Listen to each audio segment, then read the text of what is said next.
محترم سامعین، سوال یہ ہے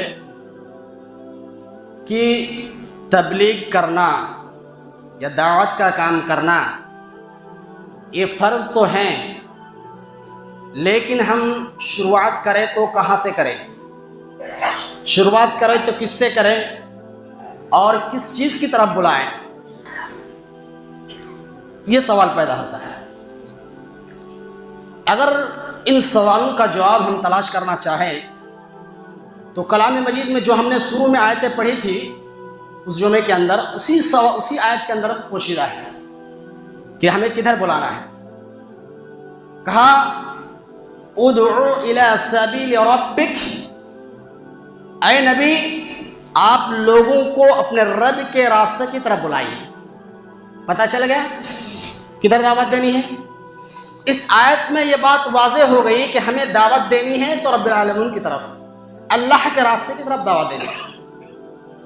لیکن دعوت تو سب اللہ کے راستے کی طرف دیتے ہیں، لیکن اس چیز میں جو بنیادی چیز ہے، یعنی دعوت میں جو اصل اور بنیاد ہے وہ ہے توحید، اور توحید کے بعد سب سے بنیادی چیز جو اس کے اندر ہے وہ ہے عقیدہ۔ جب تک عقیدہ درست نہ ہو، آپ اگر پہاڑ کے برابر بھی نیکی کر لیں آپ کے سارے اعمال برباد ہیں۔ آپ ایک جگہ بہت سارے لکڑیاں جمع کریں، ایک ایک کر کے چن کر کے لکڑیاں جمع کریں، اور ایک اگر اس میں تلی لگا دے تو آپ کا کوئی فائدہ ہے؟ کچھ باقی رہے گا؟ نہیں رہے گا۔ آپ بہت نئے کام کر رہے ہیں، اچھے کام کر رہے ہیں، تبلیغ کر رہے ہیں، دین کے کام کر رہے ہیں، اپنے مال و دولت سب خرچ کر رہے ہیں، لیکن اگر آپ کا عقیدہ درست نہیں ہے، اگر آپ نہیں سمجھتے کہ منہج سلف کیا ہے، تب پھر ساری چیز برباد ہے۔ تو ہمیں دعوت کی آغاز توحید کے ساتھ کرنا ہے، یعنی اس بات کی گواہی کے ساتھ کہ اللہ کے سوا کوئی معبود برحق نہیں ہے۔ نبی اکرم صلی اللہ علیہ وسلم نے جب معاذ بن جبل کو یمن کی طرف بھیجا تو کیا فرمایا؟ انک تأتی قوما من اہل الکتاب، کہ تم اہل کتاب کی ایک ایسے قوم کے پاس جا رہے ہو، اول ما تدعون الیہ، سب سے پہلے جس چیز کی تم انہیں دعوت دینا، شہادت اللہ الہ الا اللہ، انہیں شہادت لا الہ الا اللہ کی گواہی دینے کی طرف دعوت دینا۔ یہ ہے ہمارا بنیادی اساس کہ سب سے پہلے جب دعوت کی شروعات کرے تو توحید سے کرے۔ پھر توحید کے ارکان کیا ہیں، توحید کے اراکین کو سمجھائیں لوگوں کو۔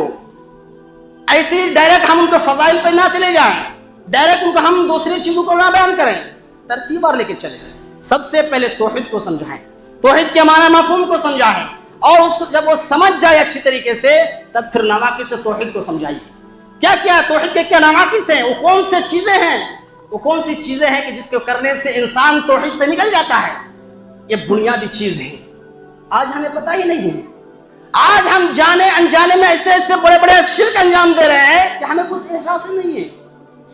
آج ہمارے یہاں اتنے سارے لوگ ہیں، ان میں سے کئی لوگوں کے پاس تعویذ ملیں گے، کئی لوگوں کے پاس ملیں گے، اور بڑے شوق سے پہنے بھی، اور اس کو مولوی لوگ بھی تیار ہوگا۔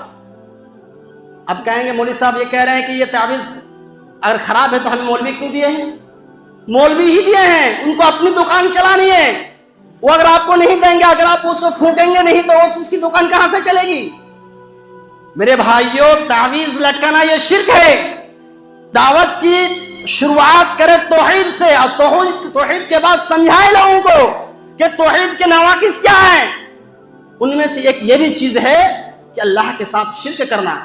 آج ہم تعویذ لٹکا رہے ہیں، دھاگا باندھ رہے ہیں، یہ ساری چیزیں شرک کے اقسام میں سے ہیں۔ نبی اکرم صلی اللہ علیہ وسلم نے فرمایا کہ من تعلق تمیمۃ فقد اشرک، کہ جس نے تمیمہ لٹکائی، تعویذ لٹکایا، اس نے شرک کیا۔ من تعلق شیئا وکل الیہ، جو کسی چیز کو لٹکاتا ہے اس کو اسی کے حوالے کر دیا جاتا ہے۔ اب بتائیے کہ آپ اللہ کے حوالہ ہونا چاہتے ہیں کہ اس دھاگے کے حوالہ ہونا چاہتے ہیں، اس تعویذ کے حوالہ ہونا چاہتے ہیں؟ ہم نے اپنے بچوں کو کم سے کم 8-10 بچوں کے پیر سے اور ہاتھ سے میں نے اتارا دھاگا، اور جو تعویذ اتارا، پھر دوسرے دن دیکھا پھر پہنا ہوا ہے۔ کہاں سے آیا؟ وہ تو بچے ہیں، اس کو پہنانے والے کون ہیں؟ میرے بھائیو آپ ہیں، گارجن ہیں، ماں ہیں، باپ ہیں، وہی لوگ اس کو پہنائے ہوں گے، ان کو اس کو پتہ ہی نہیں ہے۔ کسی نے پڑھا دیا ہے تعویذ پہنو ٹھیک ہو جائے گا، بس اسی میں چلے جا رہے ہیں۔ تو میرے بھائیوں، دعوت میں سب سے پہلی چیز توحید ہے۔ توحید کو مد نظر رکھیں کہ توحید، اس کے بعد توحید کے نواقص کیا ہے، اس کے ارکان کیا ہے، اس کے بعد کیا کہا تھا، پھر اگر تمہاری اس بات کو مان جائے، اگر وہ ایمان لے آ جائے، تب اس کو سکھانا کہ اللہ رب العالمین نے تمہارے اوپر 5 وقت کی نماز فرض کی ہے۔ پہلے توحید، اور توحید کو جب سمجھ جائے اچھی طریقے سے، اس کے بعد اس کو سمجھاؤ کہ نماز فرض کیا ہے تم پر، اور نماز کے جتنے بھی اراکین ہیں، جتنے بھی ان کے شروط ہیں، ساری چیزوں کو اس کو سمجھایا جائے، کس طرح وضو کیا جاتا ہے، کس طرح نماز پڑھی جاتی ہے، کس طرح اس کے کیا نوافل ہیں، سارے چیزیں اس میں شامل ہیں۔ پھر اس کے بعد نماز کو سکھایا جائے، اور نماز کے بعد پھر روزے کو سکھایا جائے، روزے کے کیا فرائض ہیں، اس کے کیا احکام ہیں، کون سے روزے جائز ہیں، کب کب روزہ رکھا جائے، کیسے رکھا جائے، اس ساری چیزوں بتایا جائے ان کو۔ اس کے بعد جب روزے بھی ہو جائے تو اس کے بعد پھر اس کو حج کے طریقہ سکھایا جائے، کس طرح حج کیا جاتا ہے، اس کے کیا فضائل ہیں۔ یہ طریقہ ہے تبلیغ کا، یہ طریقہ ہے کہ نبی صلی اللہ علیہ وسلم نے جب بھیجا تو اس طریقے سے سکھایا گیا۔ تو سب سے پہلے جو چیز، جس چیز کی طرف دعوت دی جائے وہ توحید کی دعوت ہو، اس کے بعد توحید کے بعد دوسرے ارکان کو لایا جائے، توحید کے بعد دوسری چیز کو بلایا جائے۔ اور توحید کو جب بلائیں، توحید کی طرف جب دعوت دیں، لوگوں کو جب توحید کی طرف بلائیں، تو یہ ایک بات یاد رکھیں کہ ہر مبلغ اور ہر تبلیغ کرنے والے اور ہر خطیب اور ہر امام اور ہر مقرر کے لیے ضروری ہے، لازمی ہے کہ جب ایک کام انجام دے تو 4-5 چیزوں کو، کئی چیزیں ہیں لیکن ہم یہاں 4-5 چیزیں بیان کریں گے کہ ان چیزوں کو خیال رکھنا بہت ضروری ہے، ان پر لازمی ہے۔ سب سے پہلے چیز جو ہے وہ نیت ہے۔ اگر نیت درست ہے تو آپ کا تبلیغ کرنا، آپ کے گاؤں گھومنا، آپ کے جو ہے لوگوں کے ساتھ ملنا قابل قبول ہوگا۔ اور اگر آپ کی نیت درست نہیں ہے، صرف دکھاوا ہو اور آ کے مختلف قسم کے پکوان کھانا ہو، بریانی بنا کے کھانا ہو، ڈیگیز بنا کے کھانا ہو، مٹھائی کھانا مقصود ہو، پھر آپ کا وہ عمل برباد ہے، کیونکہ ہر انسان اس کے اعمال کے مطابق سوال دیا جاتا ہے۔ کیا فرمایا امام بخاری رحمۃ اللہ علیہ نے؟ سب سے پہلی حدیث اپنی کتاب بخاری کے سب سے پہلی جو حدیث لائی ہے وہ یہی ہے کہ انما الاعمال بالنیات، کہ اعمال کا دار و مدار نیتوں پر ہے۔ وانما لكل امرئ ما نوى، اور ہر شخص کے لیے وہ چیز ہے جو اس نے نیت کی ہے۔ فمن كانت هجرته الى الله ورسوله، جس کی ہجرت اللہ اور اس کے رسول کے لیے ہوگی، یعنی جو اللہ اور اس کے رسول کو خوش کرنے کے لیے ہجرت کرے گا، فهجرته الى الله ورسوله۔ ومن كانت هجرته الى الدنيا يصيبها او الى امرأة ينكحها فهجرته الى ما هاجر اليه۔ اور جس نے یہ نیت کی ہوگی کہ ہم ہجرت کر رہے ہیں اس لیے تاکہ ہم جو ہے فلاں عورت سے شادی کر لیں یا ہم دنیا حاصل کریں، تب پھر یہ ہجرت اسی کے لیے جو اس نے نیت کی، یعنی وہ ہجرت دنیا ہی کے لیے ہو جائے گا، اللہ اور اس کے رسول کے لیے نہیں ہوگا۔ یہ کب نازل ہے، کب یہ بتایا گیا تھا؟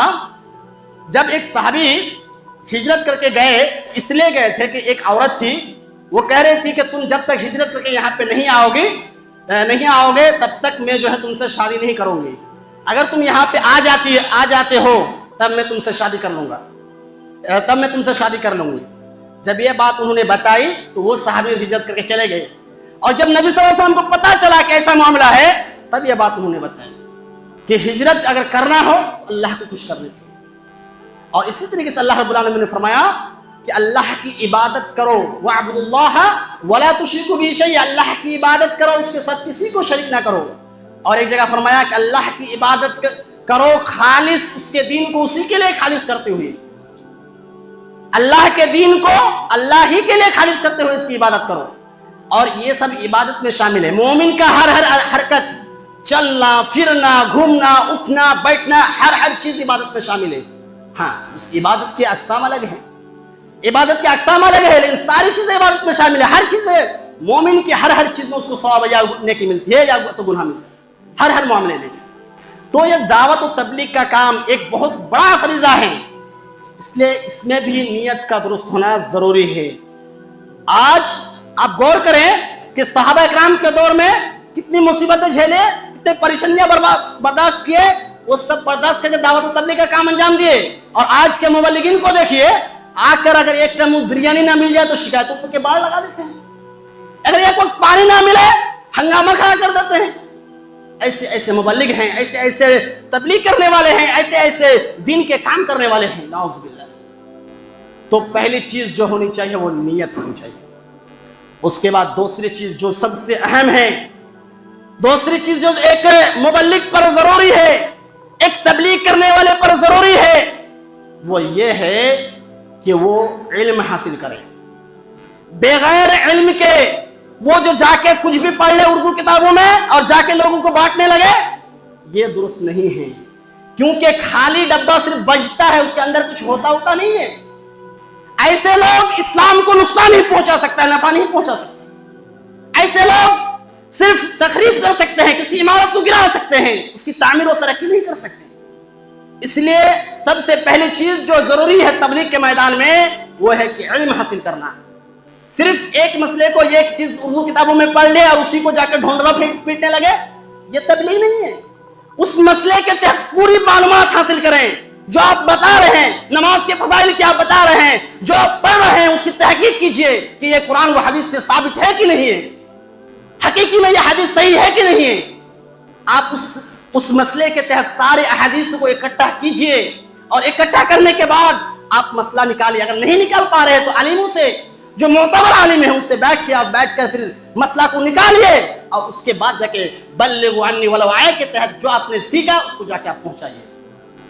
بڑا عام ہو گیا یہ جو حدیث ہے، بہت عام ہو گیا، بلغوا عنی ولو آیہ، ہم اس سے پہنچا دو، ایک ہی بات کیوں نہ ہو، اور اسی کو دلیل بنا کر جو ہے جو بھی سنتے ہیں وہی بھی جا کے پہنچا دیتے ہیں۔ کفا بالمرء کذبا ان یحدث بما سمع، کہ آدمی کے جھوٹا ہونے کے لیے یہی چیز کافی ہے کہ وہ جو کچھ بھی سنے اس کو جا کے لوگوں سے بیان کر دے، اس کے جھوٹا ہونے کے لیے یہی کافی ہے۔ تو اگر آپ چاہتے ہیں تبلیغ کرنا، اچھی بات ہے، سارے لوگوں نے، تمام انبیاء کا پیغام یہی رہا، سارے لوگوں نے دعوت و تبلیغ کا کام کیا، لیکن ضروری ہے کہ علم حاصل کریں، اور علم وہ بھی شرعی علم، دنیاوی علم حاصل کریں اور ہم دینی کام کرنے نکل جائے تو ایسے کبھی معاشرہ سدھر سکتا ہے؟ سدھرے گا، لیکن آپ کے عامل میں کھوٹ رہیں گے، آپ کے عقیدے میں کھوٹ رہیں گے، آپ کے منہج میں بگاڑ ہوگا۔ لیکن اگر آپ چاہتے ہیں یہ ساری چیزیں درست ہو تو پہلے علم حاصل کیجیے، اور ویسے بھی علم حاصل کرنا تمام لوگوں پر فرض ہے۔ اب تو جانتے ہی ہیں کہ طلب العلم فریضۃ علی کل مسلم، علم کا حاصل کرنا سارے لوگوں پر فرض ہے۔ اللہ کے نبی نے اللہ رب العالمین نے کیا فرمایا؟ قل هل يستوي الذين يعلمون والذين لا يعلمون، آپ کہہ دیجئے کہ کیا جاننے والا اور نہ جاننے والا برابر ہو سکتے ہیں؟ نہیں ہو سکتے۔ جو جاننے والے ہیں ان کا مقام الگ ہے اور جو نہیں جاننے والا ہے ان کے مقام الگ ہے۔ تو کسی بات کو پہنچانے سے پہلے اس چیز کی تحقیق کریں، اس چیز کا علم حاصل کریں، اس کے بعد پہنچائیے نبی صلی اللہ علیہ وسلم کے سامنے۔ اور ایک بات یاد رکھیے کہ صرف تعریف سننے کے لیے نہیں، آج لوگ تعریف بھی سننا پسند کرتے ہیں کہ ہماری طرف تعریف کرے، ہم کوئی کام کرے تو اس میں تعریف کرے، ہماری بڑائی بیان کرے۔ صحابہ اکرام کا یہ دستور تھا، نبی صلی اللہ علیہ وسلم نے صحابہ اکرام کو اس طریقے سے پڑھا دیا تھا کہ کوئی اگر اس کی تعریف کرتے، اس کے سامنے اس کی مدح کرتے تو فوراً کہتے کہ اعوذ باللہ مما یقول، یا اللہ میں تیری پناہ چاہتا ہوں جو وہ کہتا ہے، واستغفرک بما لا یعلمون، اور میں بخشش چاہتا ہوں اس گناہ سے جو وہ لوگ نہیں جانتا ہے۔ میں جو گناہ کرتا ہوں میں جانتا ہوں، وہ لوگ نہیں جانتا ہے، تو اس گناہ سے میں بخشش طلب کرتا ہوں۔ یہ دعا نبی صلی اللہ علیہ وسلم نے سکھایا۔ تو اگر کوئی تعریف کرے، تعریف سننا، اصل مبلغ وہ ہے جو تعریف سننا پسند نہ کرے، وہ اس کے اندر تقویٰ کی مروت کے حدود تک تب پہنچ سکتا ہو جب وہ اس چیز کو ناپسند کرے، وہ اس کو کوئی مطلب نہ ہو، کوئی تعریف کرے، کوئی برائی کرے، اس کو کوئی مطلب نہ ہو، اصل مبلغ وہ ہے۔ تو دوسری چیز، پہلی چیز اخلاص، ہر چیز میں اخلاص کا ہونا ضروری ہے۔ دوسری چیز علم ہو، تیسری چیز عمل ہو۔ عمل کے بغیر علم بیکار ہے، اگر عمل نہیں ہے تو علم حاصل کرنا برباد ہے۔ اور یہی وجہ ہے کہ امام بخاری رحمۃ اللہ علیہ نے ایک باب قائم کیا۔ کیا باب قائم کیا؟ باب العلم قبل القول والعمل، یعنی کہنے اور عمل کرنے سے پہلے علم حاصل کرنا۔ تو علم کا ہونا، اور علم حاصل کرنے کے لیے ضروری یہ ہے کہ معتبر عالم کے یہاں علم حاصل کیا جائے، جیسے تیسے لوگوں کے پاس نہیں، جو معتبر ہو، جو منہج سلف کو سمجھتے ہو، جو طریقہ محمدی کو سمجھتے ہو ایسے لوگوں کے پاس علم حاصل کیا جائے. اگر آپ گمراہی کے پاس جائیے گا علم حاصل کرنے تو ظاہر سی بات ہے وہ جو جانتا ہے اس کے جو عقیدے ہیں وہی آپ کو سکھائیں گے. اگر ایک ہندوؤں کے پاس جائیے گا وہ آپ کو کہے گا توحید کیا ہے, وہ آپ کو سمجھائے گا, وہ آپ کو کہے گا کہ آپ اللہ کی عبادت کریں, نہیں کہے گا. وہ تو آپ کو اپنے دین کی طرف بلائیے گا کہ آؤ تم ہماری مورتی پوجا کرو, آؤ تم غیر اللہ کو پوجو. وہ نہیں کہے گا کبھی کہ تم اللہ کی عبادت کرو. تو اسی طریقے سے ہم مسلمانوں میں بھی جو صحیح مسلک ہے اس کی طرف جائیے, وہ آپ کو صحیح راستے کی طرف بلائیں گے. اور اس چیز کا فیصلہ آپ کو خود کرنا ہے کہ کیا غلط ہے اور کیا صحیح ہے. تو سب سے پہلی چیز اخلاص, دوسری چیز علم, اور تیسری چیز عمل. نبی صلی اللہ علیہ وسلم بخشائے ہوئے تھے, اس کے باوجود بھی وہ عمل کیا کرتے تھے. آپ تو جانتی ہی ہیں آپ صلی اللہ علیہ وسلم اس قدر عبادت کیا کرتے تھے, آپ کی پیر سوج جایا کرتی تھی تو آپ عمل کرتے تھے. وہ چیز لوگوں کو بتانے سے پہلے آپ عمل کرتے تھے. تو بتانے سے پہلے آپ کو عمل کرنا ضروری ہے. اللہ رب العالمین نے فرمایا یا ایھا الذین آمنوا لما تقولون ما لا تفعلون, اے ایمان والو تم ایسی باتیں کیوں کر رہے ہو جو تم کرتے نہیں ہو. کبر مقتا عند اللہ ان تقولوا ما لا تفعلون, اللہ اس بات سے بیزار ہے کہ تم ایسی باتیں لوگوں کو بتاؤ جو تم خود کرتے نہیں ہو. اور آج دیکھیے, آج تبلیغ کرنے والوں کو دیکھیے, آج جو گاؤں میں گھومتے ہیں ان کو دیکھیے, نماز سے بہت کوسوں دور. اب تبلیغ میں آنے سے پہلے ان کا کوئی نام و نشان نہیں. برا مت مانیے گا, میں حقیقت بیان کر رہا ہوں. تبلیغ میں آنے سے پہلے کوئی نام و نشان نہیں ان کا, اور آئے 40 دن ہو, 4 مہینہ ہو, 6 مہینہ ہو, 1 سال ہو, 2 سال ہو, ہم کو پتہ نہیں, اسی دن متعین کر کے آئے, اتنا دن اتنا صوفی بن کے رہیں گے ایسا لگتا ہے معصوم عن الخطا ہے. اور پھر جب تبلیغ سے لوٹ جائیں گے شراب نوشی عام, جوا عام, چوری عام, گالی گلوز عام. آپ دیکھیں نا کتنے لوگ چلے لگائے ہوئے بیٹھے ہوئے ہیں. آپ جائیے, آپ میں سے بھی بہت سارے ایسے لوگ ہوں گے ابھی نماز پڑھنے کے بعد جا کے وہاں باس کے جھاڑی کے وہاں جا کے تاش کھیلیں گے, جوا کھیلیں گے, سٹا لگائیں گے. ہم نے خود دیکھا اپنے آنکھوں سے میرے بھائی اور دوستوں, ایسا معاملہ ہو رہا ہے آج. ہم چلا لگائے بیٹھے ہوئے ہیں, اچھی بات ہے, آپ اگر کر رہے ہیں, آپ کا نیت دوسرا ہے ٹھیک ہے, لیکن آپ تو اس چیز کا اہتمام کریں. اچھا اور ایک چیز, انسان اس چیز کو کیا سمجھ لیتا ہے, لگتا ہے حج کر کے آ گیا, بڑا فخر سے بتاتے ہیں ہم فلے جگہ سے آئے ہیں, بڑے فخر سے بتاتے ہیں. تو آپ آئیے لیکن عمل کو صحیح کیجئے. آپ نماز اس جگہ میں جانے سے پہلے آپ کا عمل درست نہیں, آنے کے بعد درست نہیں, اور آپ لوگوں کو گھوم گھوم کر دعوت دے رہے ہیں, لوگوں کو بلا رہے ہیں, درست ہے آپ کے لیے. اللہ کے نبی صلی اللہ علیہ وسلم نے فرمایا یؤتی بالرجل یوم القیامہ, قیامت کے روز ایک شخص کو لایا جائے گا, فیلقی فی النار, اور اس کو جہنم میں پھینک دیا جائے گا, جہنم میں جھونک دیا جائے گا. جب اس کو جہنم میں جھونک دیا جائے گا تب کیا ہوگا, تندلق اخطاب بطنہ, ان کے جو پیٹ کے جو اتڑیاں ہیں وہ اتڑیاں باہر نکل جائے گی, اور جب وہ باہر نکل جائے گی فیدورق فیہا, وہ اس میں چکر فیدور فیہا, وہ اس میں چکر لگاتے رہیں گے, کما یدور الحمار بالرحا, جیسے کہ گدھا جو ہوتا ہے گدھا چکی کے ساتھ چکر لگاتا ہے. غور کیجئے میرے بھائی اور دوست, اگر کوئی شخص ایسی باتیں کرتا ہے, اب آگے میں اس کی وضاحت کروں گا, تو دیکھیے کہا کہ اس کو جب جہنم میں جھونک دیا جائے گا, ان کی اتڑیاں پیٹ سے باہر نکل آئے گی, اور وہ جہنم میں چکر لگائیں گے جیسے گدھا چکر لگاتا ہے. اب جانتے نا گدھا کو چکر لگاتے ہوئے دیکھے نا, پہلے کے زمانے میں کیا ہوتا تھا, جو چکی ہوتی تھی آٹا وغیرہ پیسنے کے لیے یا دوسرے کام کے لیے, اس میں ایک کھٹا لگا ہوا رہتا تھا, بانس کی طرح لگا دیے, لمبا کر کے بانس ہوتا تھا, اس میں گدھے کو باندھ دیا جاتا تھا اور اس کو گھمایا جاتا تھا تاکہ اس پہ کچھ پیسنے اسنے کے کام آتا تھا. پہلے تو مشین تھا نہیں, اسی طریقے سے کرتے تھے, اور اسی طریقے سے پانی کنویں سے پانی انہیں نکالا بھی جاتا تھا اسی طریقے سے. تو جس طریقے سے وہ گدھا وہاں پہ چکر لگاتے ہوں گے, اسے لگاتے ہیں, اسی طریقے سے وہ جہنمی, جس کو جہنم میں پھینکا گیا, وہ بھی اس کی اتڑیاں باہر نکلے گی اور وہ اس طریقے سے چکر لگائے ہوں گے. فَيَجْتَمِعُ أَهْلُ النَّارِ عَلَيْهِ, پھر جو اہل جہنم جو ہوں گے وہ ان کے پاس جمع ہوں گے. فَيَقُولُونَ لَهُ مَا لَكَ يَا فُلَانِ مَا لَكَ يَا فُلَانِ, پھر اہل جہنم جب وہ چکر لگائیں گے, اتڑیاں باہر نکل آئے گی, تو اہل جہنم جو جہنم والے ہوں گے اس کے پاس جمع ہو جائیں گے, اور اس کو کہیں گے اے فلاں شخص تمہیں کیا ہو گیا, الم تکن تأمرون بالمعروف, کیا تم دنیا میں ہمیں بھلائی کا حکم نہیں دیتے تھے؟ وَتَنْهَوْنَ عَنِ الْمُنْكَرِ، اور برائی سے نہیں روکتے تھے؟ فقال بلا، وہ کہیں گے کیوں نہیں، ہم ضرور تمہیں بھلائی کا حکم دیا کرتے تھے. بلا انی آمرکم بالمعروف، بلا صبح میں تمہیں بھلائی کا حکم دیتا تھا. ولا آتی، میں تو خود بھلائی کا حکم دیتا تھا لیکن ہم خود بھلے کام نہیں کرتے تھے. وانہاکم عن المنکر وآتی، ہم تو تمہیں برائی سے روکتے تھے لیکن ہم برائی سے روکتے تھے لیکن ہم خود برائی کرتے تھے. اس حدیث کو امام بخاری اور امام مسلم نے روایت کیا. اس حدیث کے راوی اسامہ بن زید رضی اللہ عنہ ہیں. آپ لوگ بخاری کھول کے کتاب الزہد میں دیکھ سکتے ہیں. تو کہا کہ ایسے شخص کا انجام یہ ہوگا جو دعوت و تبلیغ کا کام کرے اور کرنے کے بعد اس جگہ میں جا کے ایسی باتیں بتائے جو خود کرتا نہیں ہو اور دوسروں کو بتاتے ہو. اگر ایسے شخص کا یہ انجام ہے، آپ سوچ سکتے ہیں کہ ہمارا عمل کس قدر درست ہے، ہمارا عمل کیسا ہے. اس بھیانک انجام کا کون مستحق ہے میرے بھائی اور دوستوں؟ غور کرنے کی بات ہے میرے بھائی اور دوستوں.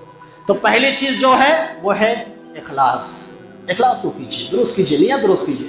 دوسری چیز علم حاصل کیجیے. اگر کرنا چاہتے ہیں، واقعی میں آپ کے دل میں تڑپ ہے، دین کی تڑپ ہے، تو علم حاصل کیجیے. جائیے، آپ خود نہیں جا سکتے، عالموں کے پاس بیٹھیے، قرآن و حدیث کھول کے علم حاصل کیجیے. تیسری چیز اس پر عمل بھی کیجیے. اگر عمل نہیں کریں گے تو آپ کا وہ عمل برباد ہوگا. اور چوتھی چیز کہ صبر سے کام لینا ہے. بغیر صبر کا آپ کا تبلیغ آپ کر نہیں سکتے.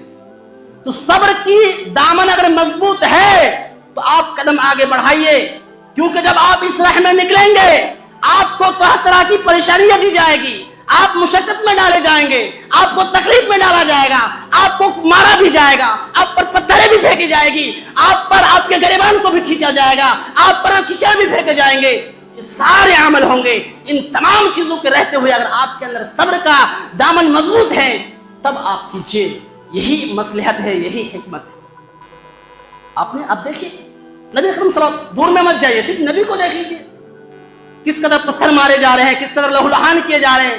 ان سب کے باوجود آپ کچھ نہیں کر رہے ہیں، صبر سے کام لے رہے ہیں. اللہ کے نبی اللہ رب العالمین نے فرمایا، لقمان حکیم نے اپنے بیٹے کو نصیحت کیا تھا، یا بنی اقم الصلاۃ وامر بالمعروف، اے میرے بیٹے تم نماز قائم کرتے رہو، وامر بالمعروف ونہی عن المنکر، بھلائی کا حکم دیتے رہو اور برائی سے روکتے رہو. بھلائی کا حکم دو اور برائی سے روکتے رہو. واصبر علی ما اصابک، اور جو تم لوگوں کو بھلائی کا حکم دو گے، برائی سے روکو گے، تو ایسی صورت میں تم پر پتھر پھینکے جائیں گے، تم مارے جاؤ گے، تمہارے پر کیچڑ بھی پھینکا جائے گا. جب یہ ساری مصیبتیں آئے گی، فاصبر علی ما اصابک، تو ان تکلیفوں پر تم صبر کرو. ان ذلک من عزم الامور، یہ کسی معمولی کام نہیں ہے، بڑے ہمت والے کام ہیں، بڑے دل گردے کی بات ہے. یہ ہر ایک کے بس کی بات نہیں ہے، یہ اولو العزم لوگ ہی کر سکتے ہیں اس چیز کو. اور سورہ عصر میں بھی کہا گیا، کیا کہا؟ وَتَوَاصَوْا بِالْحَقِّ، حق کی بات کی تلقین کیجیے. وَتَوَاصَوْا بِالصَّبْرِ، اور صبر کی بھی تلقین کیجیے. کیوں کہا گیا؟ حق کے ساتھ صبر کو جوڑ دیا، اس بات کو بتانے کے لیے کہ تم جب حق کو بیان کرو گے تو تم پریشان کیے جاؤ گے، اور جب تم پریشان کیے جاؤ گے تو تم صبر کا بھی دامن پکڑے رہنا. تو ایک داعی کے لیے ان 4 صفت کا ہونا بہت ضروری، اور بھی ہے لیکن خاص طور پہ ان 4 صفت کا ہونا ضروری ہے، لازمی ہے.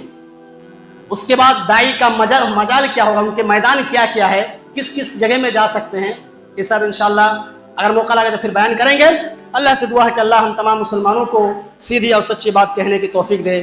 یا اللہ ہمیں صراط مستقیم اور صراط دین متین کی دعوت کو عام کرنے کی توفیق عطا فرما. آمین. وآخر دعوانا ان الحمد للہ رب العالمین.